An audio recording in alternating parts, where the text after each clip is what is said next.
j'ai acheté un bien neuf qui devait être livré en décembre 2018. Un retard important est apporté à cette livraison qui n'aura finalement lieu que fin du premier trimestre 2020. Ai-je un recours possible pour être dédommagé de ce retard qui constitue pour moi un réel préjudice, évidemment. C'est quand même pas mal, le retard. On est entre 12 et 15 mois, donc ça commence effectivement à faire beaucoup. Alors, il faut que vous regardiez, madame, votre vente en état futur d'achèvement. Il y a des clauses particulières, puisque dans votre vente, vous allez avoir un délai dans lequel le promoteur s'est engagé de vous livrer l'appartement. Et puis ensuite, vous allez avoir ce qu'on appelle les causes de force majeure qui font que, contractuellement, le promoteur va pouvoir se dédouaner de ce délai.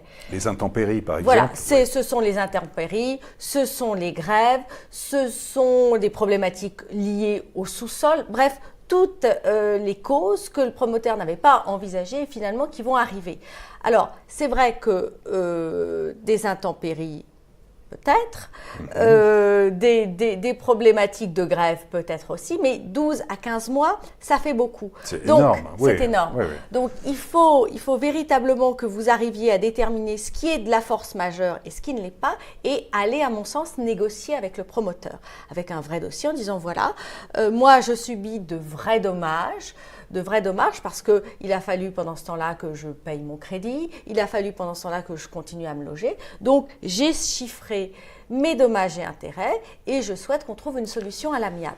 Sinon, il faut prendre un avocat. Oui, c'est ça. Est-ce qu'on fait venir un huissier pour constater sur place les retards? Est-ce qu'il faut envoyer une lettre recommandée, typiquement? Est-ce qu'on essaie d'arranger ça au départ à l'amiable? Mais bon, on l'a vu, les retards, ça prend une drôle de tournure. C'est-à-dire qu'il faut faire une lettre recommandée en disant, voilà, vous nous indiquez que vous allez avoir des retards, quels sont les motifs que vous avez à invoquer pour ce retard? Et ensuite, une fois que la pompe est amorcée, voir toujours si une solution amiable ne peut pas être trouvée dans l'intérêt de tous. Parce que cette dame, elle n'est pas toute seule. Il y a certainement d'autres personnes dans cette vente qui sont dans le même cas. Peut-être que leur intérêt commun, ça serait de faire une lettre commune et peut-être ensuite de prendre un avocat commun si à l'amiable, ça ne fonctionne pas.